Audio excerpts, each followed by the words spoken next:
Beaucoup. Alors, mon frère et ami, monsieur le ministre Diatara, j'aimerais qu'on ait un débat. Non, on n'est plus en Suisse. Voilà, sur les questions d'intérêt général. Mais par principe, je vais répondre à deux interpellations et après, on revient sur le débat qui intéresse les Sénégalais. Monsieur le ministre Diatara, vous avez le bonsoir de la diaspora qui vous souhaite une excellente année 2022. Je ne pense pas que pour un Sénégalais, le fait de vivre à l'étranger, d'être dans la diaspora, de se battre, ce n'est pas le fait, ça ne signifie pas qu'on est déconnecté de la réalité. Le Sénégal ne pourrait pas vivre avec le niveau de vie qu'il a actuellement sans la diaspora. La deuxième chose, et je tiens à le dire pour l'histoire et devant les caméras, j'ai été dans le même parti que le ministre Diatara. J'ai été le porte-parole du président du parti pendant 2 élections présidentielles. Je parlais pour le parti et pour le candidat. Et j'habitais en Suisse et je n'étais pas déconnecté. En 2019, j'étais le responsable des cadres. J'ai écrit de ma main une très grande partie du programme. Je l'ai coordonné, je l'ai présenté aux Sénégalais, je l'ai vendu aux Sénégalais. Et j'ai partagé un plateau avec vous pour 3, 15, 45. Et j'habitais à Genève, et j'habitais en Suisse, et j'étais dans la diaspora, et je n'étais pas déconnecté. J'étais très pertinent parce que je défendais les idéaux du président. Et sur les 2 dernières années, 2 dernières années et demie, justement, je suis rentré au Sénégal. Et je n'habite même pas Dakar, je n'habite même pas Rufisque, moi j'habite dans la brousse. Je suis au contact des Sénégalais tous les jours. Donc, mon frère, n'entrons pas dans ce débat. Ce n'est pas ce que les Sénégalais attendent de nous. Je tenais à le dire pour l'histoire, parce que j'avais été très pertinent quand j'écrivais le programme d'un candidat. Et j'espère que depuis que je suis au Sénégal, je ne le suis pas moins.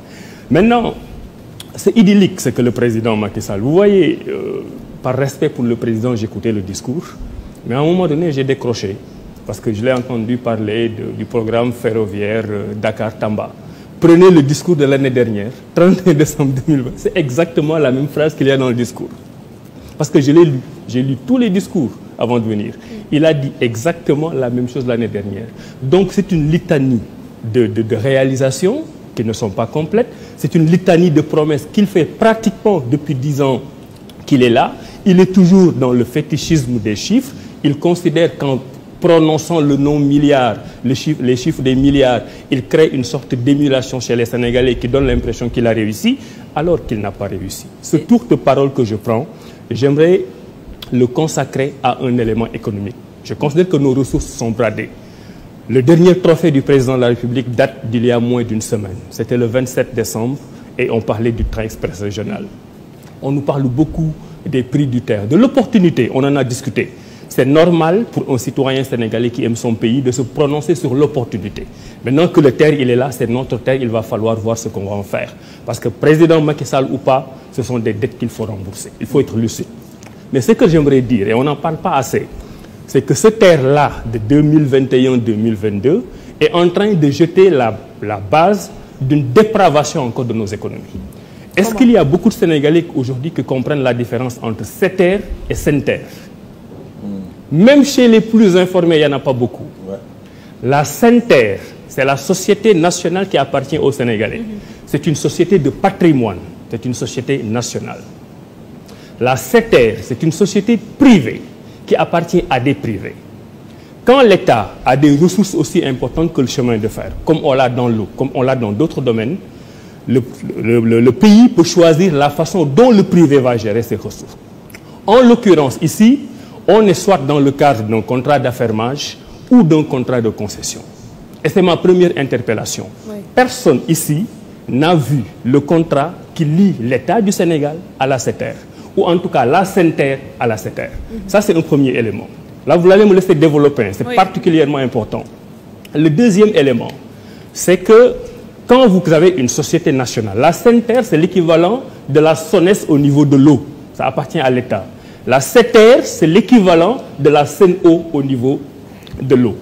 Alors, la SENTER, qui est la société sénégalaise, est ce qu'on appelle une autorité concédante. Donc, elle a les patrimoines, elle cherche les financements et elle choisit une société privée pour lui demander d'exploiter le patrimoine sénégalais et de se rémunérer sur le bénéfice. Est-ce que quelqu'un a vu le contrat qui lie la SENTER et la SETER? Nos infrastructures en matière de chemin de fer sont de l'argent public géré par le privé. Quand le public donne au privé de l'argent pour gérer, ça s'appelle un marché public. Je ne sais pas si ça existe, je ne l'ai pas vu. Je n'ai pas vu, moi, un appel d'offres qui consacre la SETER comme adjudicataire de la gestion des infrastructures du TER au Sénégal. Ça, c'est un deuxième élément.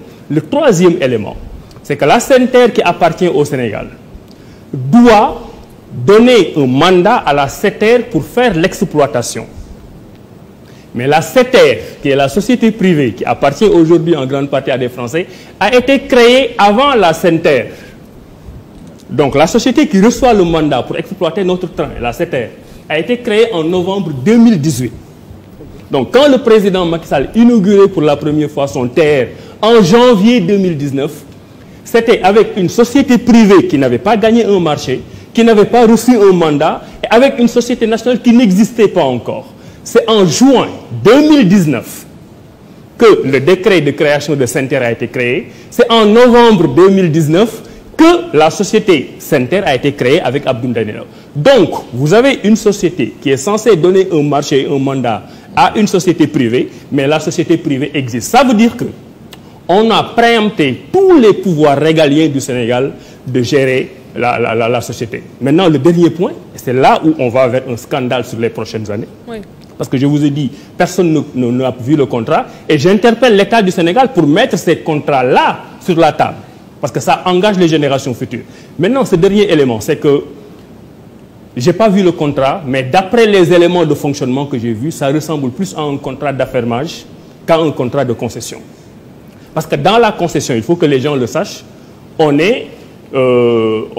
exploite à ses risques et périls, comme dans le contrat d'affègement d'ailleurs. Mais dans le contrat de concession, c'est le privé qui va chercher son financement, qui investit et exploite. Or, dans le TER, c'est le Sénégal qui est allé chercher son financement et qui donne à la société privée le droit d'exploiter. Donc, on est dans un contrat d'affermage. Je n'ai pas encore terminé. Il me reste 1 ou 2 points. C'est très important que les jeunes Sénégalais le sachent parce que je n'ai vu personne en parler. Maintenant, alors, on parle dans cette gouvernance économique. Ok, je termine sur ce point. Je termine sur ce point. La SENTER. Donc, on est d'accord que les milliards dont on parle, c'est de l'argent public sénégalais. On est d'accord que les infrastructures, c'est pour le Sénégal. Les rails, c'est pour le Sénégal. Le train pour le Sénégal. Maintenant, au dernier moment, de commencer la pré-exploitation, la SETER qui n'a gagné aucun marché, qui n'a investi aucun franc, n'a même pas daigné aller trouver les 17 milliards qui lui doivent permettre de pré-exploiter. Et il a fallu qu'en août 2020, très récemment, que le ministre de l'économie aille chercher 17 milliards auprès de la Banque Investissement Public de l'Union européenne pour venir faire un cadeau supplémentaire à la SETER. Donc la SETER a le beurre, l'argent du beurre, les boulons, les chauffeurs et tout au nez et à la barbe des Sénégalais. Et on ose nous dire qu'on travaille pour le Sénégal. Dernier point, sans être xénophobe, on ne peut pas nous dire qu'en 2021, pour gérer une société aussi importante, qu'on n'ait pas un seul Sénégalais bon en management qui puisse diriger la SETER. Ils ont fait la même erreur avec Air Sénégal. C'était un montage financier sénégalais. Ils sont allés chercher un étranger. Je n'ai rien contre les étrangers, mais on a des managers qui auraient pu diriger Air Sénégal. Aujourd'hui, avec la SETER, on aurait pu chercher un Sénégalais qui dirige. Avec la CNO, c'est aussi une étrangère française qui dirige. Donc, 61 ans après nos indépendances, il n'y a aucun Sénégalais digne de diriger une société nationale basée sur le financement de nos infrastructures et qui puisse mettre le Sénégal sur les rails. Et ça, c'est un scandale et c'est une catastrophe. D'abord, un éclairage par rapport à ce qu'il disait tout à l'heure, c'est un contrat d'affermage ou un contrat de concession pour ce qui est de la SETER avec le train express régional, avant d'en venir à votre point de vue sur la gouvernance économique du pays. Mais je voudrais d'abord rappeler au docteur Diouf quand même que par rapport à la diaspora, nous avons beaucoup de respect et beaucoup d'admiration pour nos compatriotes vivant à l'étranger, parce qu'il sait donc le nombre d'amis que j'ai à l'étranger. Et moi-même, j'ai fait partie de ceux qui ont beaucoup encouragé. Ils sont déconnectés parce donc, que non, en tout cas, vous êtes déconnecté, docteur. Et ça, je parle en connaissance de cause. Et parmi vraiment nos compatriotes vivant à l'étranger, avec qui nous entretenons les meilleurs rapports. Et je fais partie quand même des jeunes leaders, donc sous la conduite du président Abdoulaye Wade, qui avait beaucoup encouragé nos jeunes compatriotes à rentrer au pays. Ça, moi, lui-même sait de quoi je parle. Et lui, quand il était à l'étranger, on se mobilisait, nous, encore, aux côtés du président Idrissa Seck, pour faire le travail, l'accompagner, jusqu'à ce qu'il revienne pour reprendre la parole sous la conduite et l'encadrement du président Idrissa Seck. Donc c'est ça. En tant que porte-parole, il porte la parole du président selon ses orientations, selon sa vision. Donc c'est ça le Rewmi, c'est ça l'encadrement. Le président Idrissa Seck, s'il vous plaît, pour lui et pour nous, attendez, pour lui et pour nous, est notre mentor. C'est l'encadrement, c'est la générosité, c'est la vision prospective. Donc c'est ça Idrissa Seck. Aujourd'hui, il doit pouvoir se glorifier d'avoir été le porte-parole du président Idrissa Seck et d'avoir beaucoup appris à ses côtés. Et nous, quand il était à l'étranger, on était aux côtés du président. Jusqu'à présent, on continue à l'accompagner dans sa vision, dans son engagement patriotique. Et aujourd'hui, il a répondu à la main tendue fraternelle du président Macky Sall pour l'accompagner dans sa politique, pour l'accompagner dans la conduite du pays. Et c'est avec beaucoup de fierté que nous sommes ici pour défendre la vision du président de la République, pour l'accompagner dans sa politique et dans sa vision. Et de ce point de vue-là, par rapport à ce que le président a fait sur le terre, c'est une vision.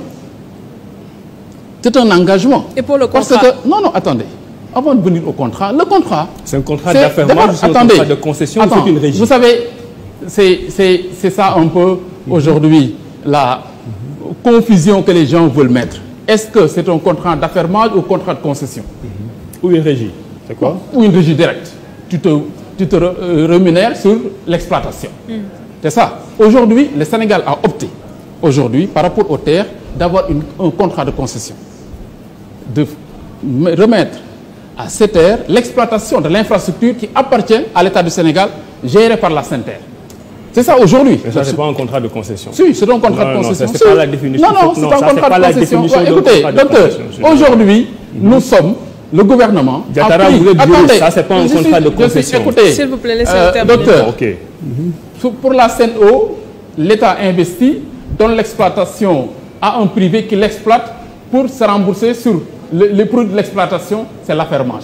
La concession également, l'État peut investir et donner à un privé, puis garde le patrimoine et confie à un privé l'exploitation donc de l'infrastructure. C'est ça l'option qui a été retenue. Maintenant, dans les BUT, tu peux investir, exploiter. Tu investis, tu exploites et sur l'exploitation, tu te rembourses. Mais à partir de ce moment, c'est sûr, pour un délai, il faut d'abord que l'investissement, avoir un retour sur investissement avant que l'infrastructure ne soit remise donc, à l'autorité. Aujourd'hui, le Sénégal a investi, a fait un prêt auprès des partenaires et des bailleurs de fonds pour réaliser une infrastructure. Ce document est-il disponible pour que les Sénégalais puissent le consulter? Auprès du ministère des Finances, qui est en discussion avec SENTER. Ils ont même finalisé les discussions, ils ont signé le contrat. Et ça a été présenté au chef de l'État, en Conseil des ministres, sur les conditions donc, de l'exploitation de l'infrastructure aujourd'hui, qui est le terre, qui est un patrimoine national. Et sur ça, ce qu'il faut peut-être intégrer, c'est que la durée de remboursement donc, de l'investissement et des prêts aux bailleurs va prendre un temps assez important. Et le président de la République, je peux dire... Combien? Attendez, le président de la République, pour que le retour sur investissement ne puisse pas être, et l'exploitation ne puisse pas être assez lourd pour les Sénégalais, a pris sur lui et sur le budget de l'État de subventionner une grande partie des coûts d'exploitation pour que les tarifs soient accessibles aux Sénégalais. C'est pour ça que justifie qu'on est à 500, à 1000 francs et à 1500 francs. Alors que si on devait appliquer, par exemple, sur 30 ans, l'exploitation du terre et le remboursement, les tarifs allaient être autour de 1000 francs, 2000 jusqu'à 3000 francs. On avait même parlé de 8000 francs pour arriver à l'aéroport. Pour dire simplement que c'est un montage financier assez complexe, mais le Sénégal avait besoin de cette infrastructure. Les Sénégalais également ont besoin de mobilité, mais aussi à des coûts raisonnables. C'est ça qui justifie aujourd'hui que les prix ont été ramenés à des prix à plus ou moins normaux et accessibles à tous les Sénégalais. Que certains trouvent cher. Oui, certes, mais quand même, je pense, quand même, avec ce prix de 500 francs, parce que par exemple, vous prenez les Ndiaganiaï, par exemple, ou bien un car rapide. Par tranche, c'est 250 francs. Deux tranches de 250, vous êtes à 500 francs. Et aujourd'hui, par exemple, vous prenez de Diamniadio, par exemple, de Diamniadio à Pékin, ou bien à Yembel, vous payez 500 francs. 500 francs. Je pense que c'est assez acceptable. Et de Diamniadio à Dakar, vous payez 1500. Je pense que si vous devez faire des tranches par Ndiaganiaï, par tranche de Diamniadio à Pékin, de Pékin à Koloban, par exemple, pour arriver au centre-ville, vous allez faire 3 trajets et chaque trajet c'est 500 francs. Pour vous dire simplement que je pense que c'est un prix quand même assez raisonnable, mais aussi ce que vous gagnez en temps. Parce qu'aujourd'hui, les terres se justifient par quoi? Du fait naturellement des embouteillages, mais également des pertes énormes de temps, vraiment, et même, je peux dire, de moyens que les Sénégalais perdent sur Dakar. À côté, on disait tout à l'heure qu'il y a la voie ferrée qui tarde à se matérialiser, alors que sur ce point, peut-être que les retombées seraient beaucoup plus bénéfiques pour ceux qui vont emprunter cette voie. Je vous dis, je suis Thiessois, naturellement fils de cheminot. Sur le chemin de fer Dakar-Bamako, c'est un problème assez complexe. Parce que l'État du Sénégal avait, avec la Banque mondiale, fait une étude pour la réhabilitation du chemin de fer de Dakar jusqu'à Bamako. Ça tournait autour de 450 milliards. Mais pour un prêt constitutionnel de la Banque mondiale. Mais là où l'État du Sénégal était disposé à prendre en charge la partie devant revenir au Sénégal sous forme de prêt constitutionnel, l'État malien était préoccupé par d'autres, malheureusement, par d'autres préoccupations liées à la sécurité. Au Mali, l'État malien n'était pas prêt à s'engager dans un projet structurant pour un prêt près de 200 milliards pour l'État malien, qui était préoccupé par des questions sécuritaires. C'est ça aujourd'hui la complexité en fait de la réhabilitation du chemin de fer Dakar-Bamako. C'est pourquoi l'État du Sénégal s'est focalisé sur le trajet Dakar-Tambacounda. Et sur fonds propres, le docteur Diouf disait tout à l'heure que le chef de l'État est revenu sur ce point comme l'année dernière. Oui, parce que l'année dernière, on avait budgétisé sur fonds propres un montant de 21 milliards pour réhabiliter Dakar jusqu'à Tambacounda. Le chef de l'État a dit non.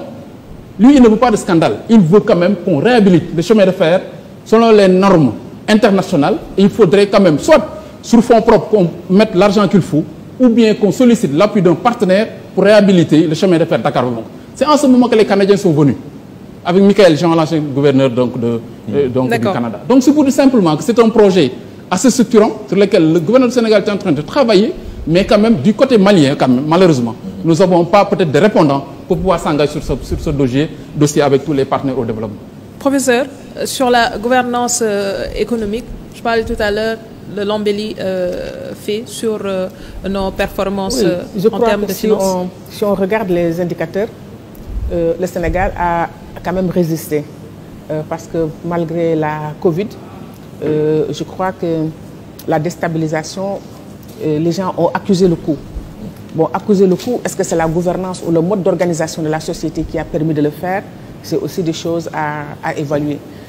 C'est vrai qu'il y a, sur le plan économique, les infrastructures sont là, personne ne va nier, et c'est aussi extrêmement important. Moi, je suis pour le futurisme. Je crois que c'est important que nos pays s'inscrivent dans les lendemains et pas les technologies du futur. Pour moi, j'y adhère. C'est vrai, ça a des coûts. On peut faire d'autres types d'arbitrage. Mais demain se construit aujourd'hui.